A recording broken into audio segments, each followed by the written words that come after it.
utilizar agua, pero entonces las desaladoras, aparte de la inversión, la vida media es corta, de los de 20 años. Y bueno, aquí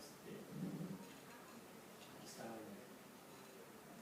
Entonces, el total de cuencas, la calidad del agua en Baja California, hay 87 cuencas, 8 están sobreexplotadas, 9 tienen inclusión salina y 5 tienen salinización. En Sonora serían 63 cuencas, 3 están sobreexplotadas, 5 tienen inclusión salina, y en el caso de Sinaloa, pues 24 cuencas, de las cuales 2 han sido sobreexplotadas. Entonces, no solo la demanda agrícola produce la inclusión salina, sino también la demanda de población. Entonces, hay 3 ciudades: Hermosillo por ser la capital, Nogales por ser zona fronteriza y Peñasco por ser zona turística. En 30 años, Hermosillo creció 116%, alcanzando 715,000 habitantes, mientras que Nogales en los 30 años creció a 189%. El INEGI estima una población del orden de 220,000, pero si se ponen a contar, más o menos llega entre 300 y 350,000. Entre todos los aspirantes a ser migrantes, esperando cruzar, los que regresan, los que se quedan en Nogales porque esperando volver a cruzar dentro de pronto, entonces hay una población flotante, hay un montón de colonias o asentamientos urbanos irregulares donde vive toda esta población. Y bueno, hay entonces demandas de agua. Además, el agua de la cuenca de Nogales se comparte con Nogales, Arizona, que tiene una población 10 veces menor que la de Nogales, Sonora. Bueno, pues son. El caso de Peñasco ha crecido 379% en los últimos 30 años. Su población actual es 57,000. Que antes era un pueblo de pescadores, pero ahora es casi puro residente norteamericano, y tiene más de 1 millón de visitantes al año. Entonces eso pone estrés sobre las cuencas y sobre la demanda de agua. Bueno, otro evento extremo son las heladas. Las heladas, sobre todo cuando dañan los daños de las cosechas agrícolas o la vegetación. El año pasado hubo una gran helada, 3, 4, 5 de febrero del 2011, se perdió cerca del 80 y el 100% de las cosechas de maíz, tomate, berenjena, pepino, pimientos, morrón.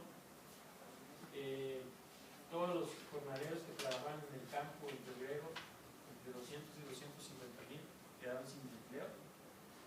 La Secretaría de Gobernación declaró emergencia en varios municipios de Chihuahua, fueron 15, Durango 21, Sinaloa 11, se echaron a perder 720,000 hectáreas de cultivo.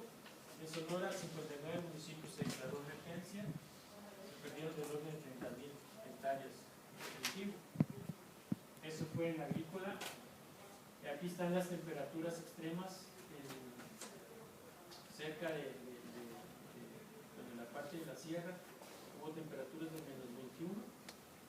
Estas son las cuencas de los distintos ríos, de la ciudad de Sonora, Mátate, Yaqui y Mayo. En Hermosillo, por ejemplo, la temperatura mínima fue de menos 2, entonces no estábamos preparados, las tuberías de las casas se reventaron. En otras partes la temperatura llegó a ser de menos 13, entonces por varios días la temperatura estuvo muy por debajo. Esa temperatura causó estragos en la vegetación. Entonces aquí tenemos una fotografía del verano del año pasado. La helada fue en febrero, esta es una fotografía de julio, entonces se ve medio quemado, no todo está verde. Este año pues ya reverdeció algunas cosas, pero hay plantas que perecieron en la helada. Tenemos una mezcla entre lo que reverdeció y lo que está muerto. Distintas especies de la vegetación nativa, pues algunas sufrieron daño por la helada.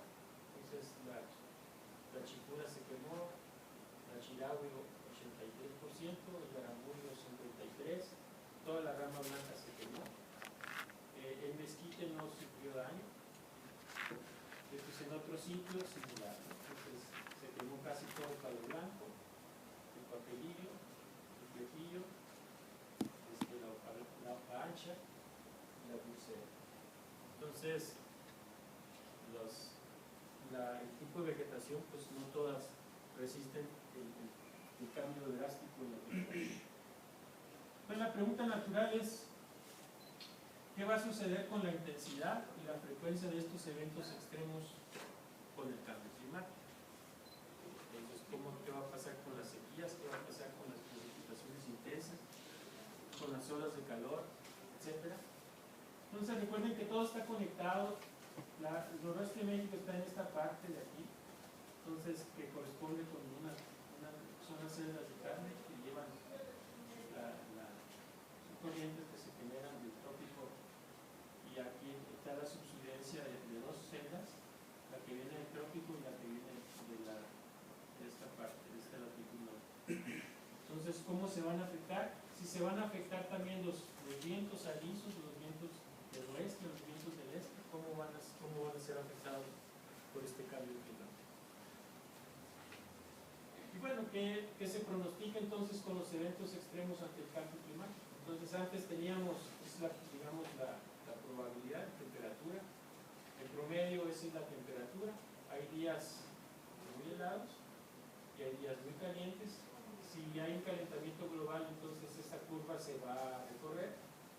Entonces va a haber ahora quizá más días calientes y va a haber días que rompen récord de caliente y va a haber menos días fríos, o sea, los inviernos van a ser más cálidos. Bueno, supongo que algunas heladas ya no van a ser tan frecuentes. En cuanto a precipitación, si recorremos esta curva por el calentamiento global, entonces esta es la frecuencia de ocurrencia de las lluvias. Hay más lluvias ligeras que lluvias intensas. Pero si recorremos la curva con el calentamiento, entonces va a haber menos lluvias ligeras y más lluvias intensas. Entonces, como que suena medio raro decir, bueno, va a llover menos, pero va a precipitar más. ¿Sí? Entonces, ¿qué significa eso? Pues menos días lluviosos, pero cuando llegue a llover, va a llover intensamente y esa agua no se va a aprovechar porque se va a escurrir.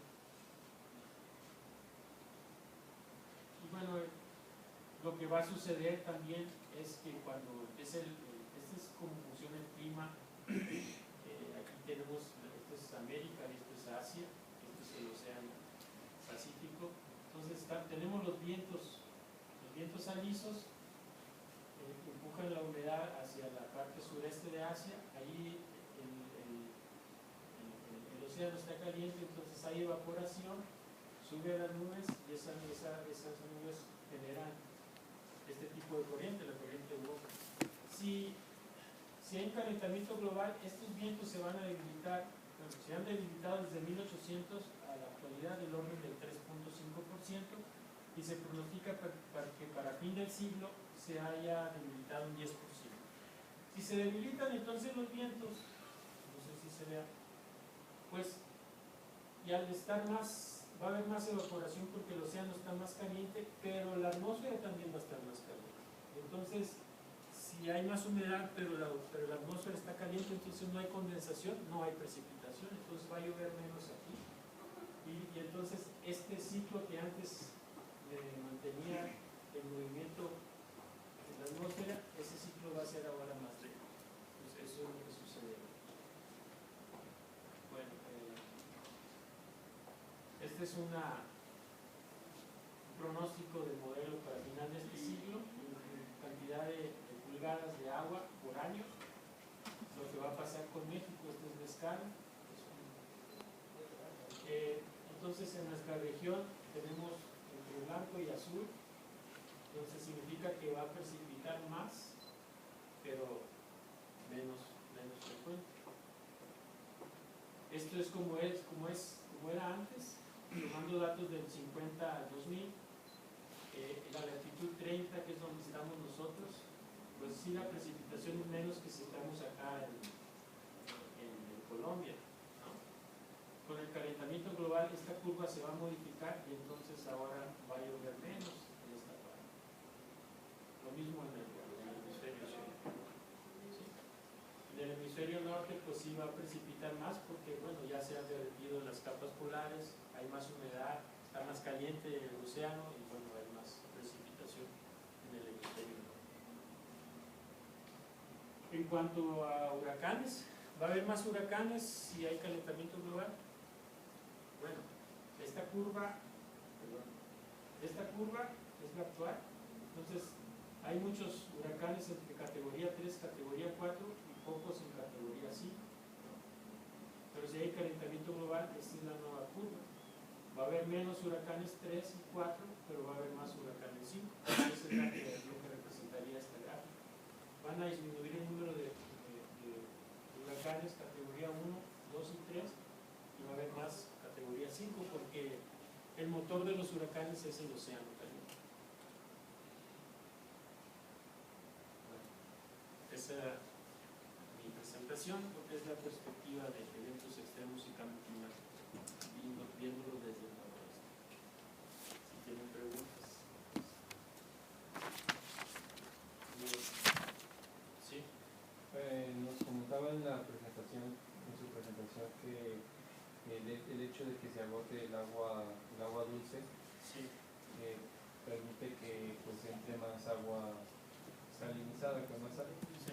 Esto va a variar, podría variar el pH de los suelos agrícolas.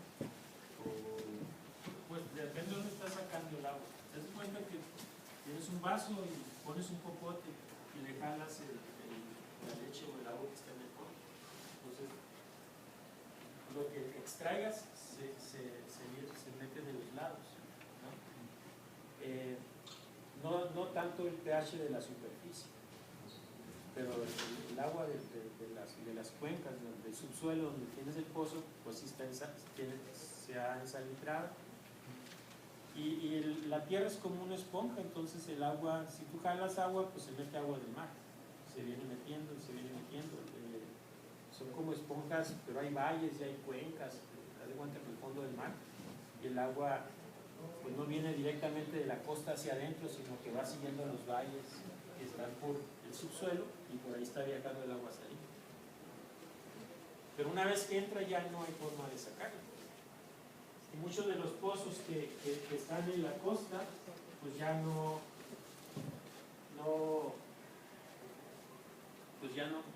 es irreversible. Y ahí hay muchos problemas de corte social.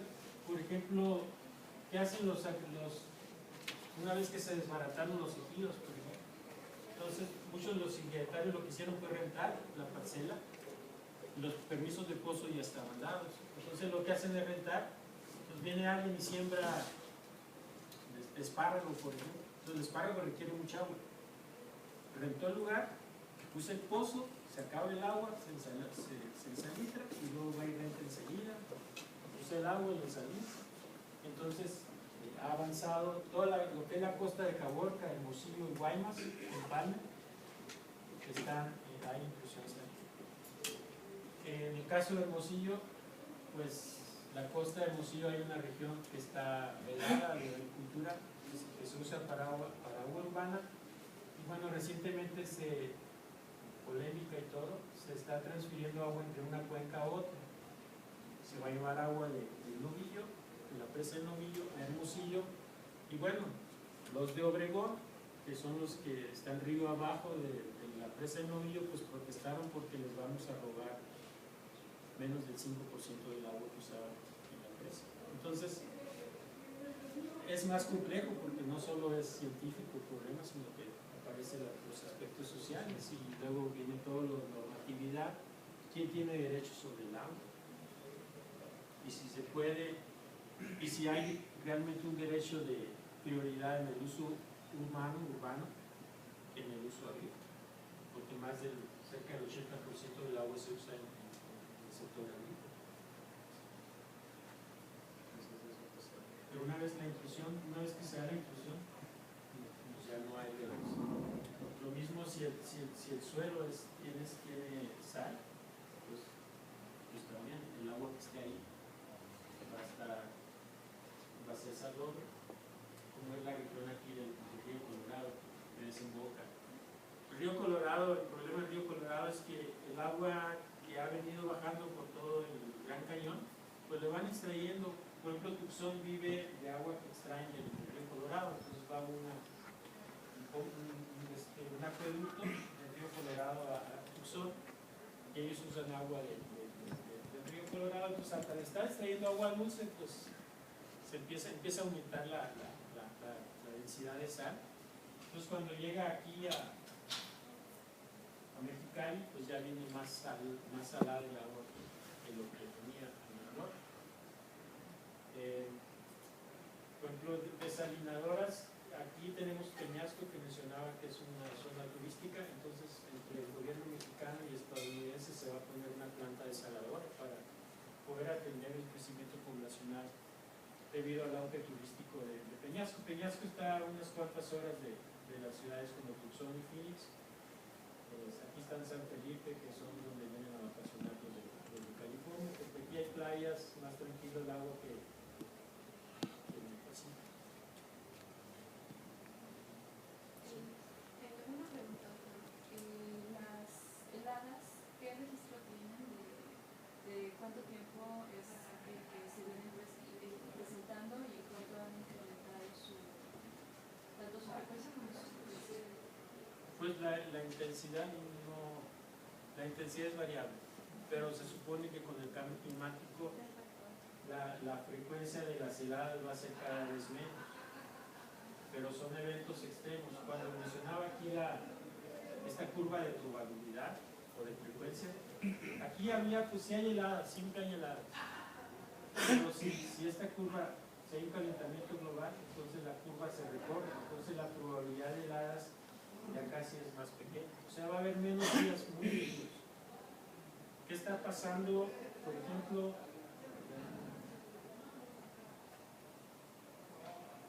estas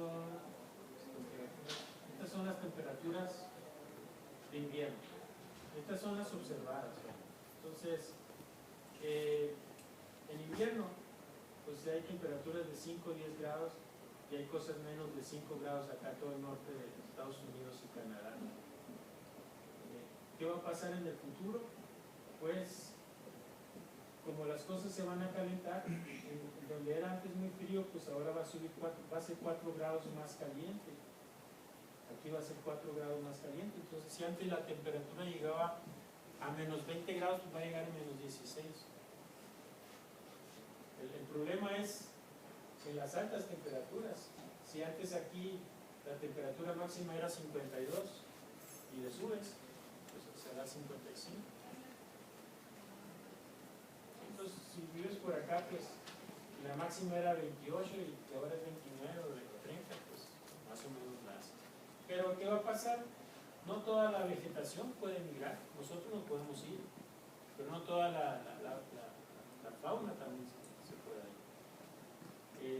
¿Qué ha pasado, por ejemplo, teníamos un problema de dengue, el mosquito del dengue, que se cría fácilmente donde hay aguas estancadas, y bueno, hay tipo de dengue, hay uno que es hemorrágico y bueno, puedes morir. Con el calentamiento global, pues la temperatura es ahora más elevada en partes más altas de la sierra, por ejemplo. Entonces empieza a haber apariciones de dengue en las partes más altas de sierra donde antes no había. Entonces algunos animales van a poder migrar, pero no toda la vegetación, o va a haber animales que no sobrevivan en el campo. Se supone que va a haber cierto número de especies que van a perecer. Por ejemplo, en las zonas del océano, lo que es el blanquecimiento de los corales. Los corales hay una temperatura máxima la que pueden sobrevivir, creo que son 26 grados. En el momento que la temperatura del océano suba arriba de 26, se muere. Y si se mueren los corales, pues se muere todo el ecosistema que se mantenía en los corales. Entonces, la superficie del océano también va a subir. Bueno, nosotros antes hemos estado hablando sobre niños, niñas. ¿Qué va a pasar con un océano más caliente? ¿Va a haber más niños? ¿Y cómo se van a alterar todos los patrones de precipitación? ¿Cómo se van a cómo se van a crear esos patrones de precipitación, tanto en invierno como en verano. Pero pues hay que ver si hacemos algo para que no suceda si no hacemos nada.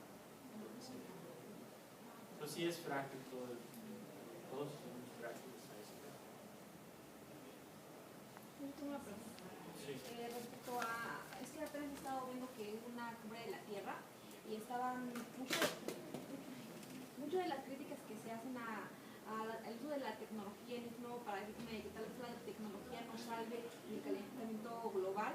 Una de las cuestiones es que están intentando, mediante procesos químicos y físicos, hacer que las nubes produzcan más lluvia cuando uno lo desee.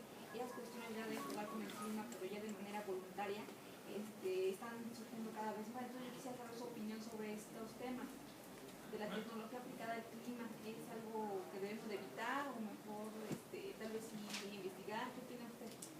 Pues sí ha habido intentos de siembra de nubes, ¿no? O sea, les echaban yoduro de plata y entonces el yoduro de plata son como pequeñas partículas. Como si has visto un vaso de cerveza, cualquier impureza produce burbujas, o sea, hace cambiar el estado del líquido a gaseoso. En el caso de la siembra de nubes, tienes mucha humedad y le echas unas partículas y esas partículas sirven para condensar y hacerse las gotas de nube.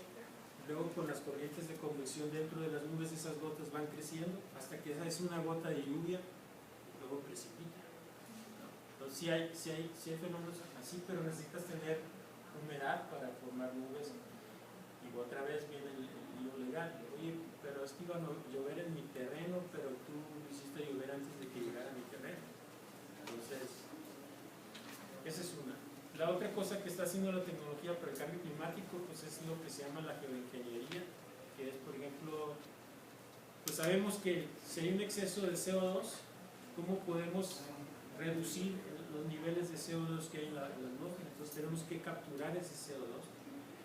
He visto experimentos de desarrollo de árboles sintéticos, o sea, son árboles que son filtros que nomás están jalando aire, y el CO2 que lo atrapan, lo condensan y lo van guardando en algún lado. Entonces, como purificando la atmósfera, pero como si quisiéramos eliminar la contaminación de la Ciudad de México, aunque pusiéramos un gran abanico o una gran aspiradora, el tamaño de la atmósfera es muy grande.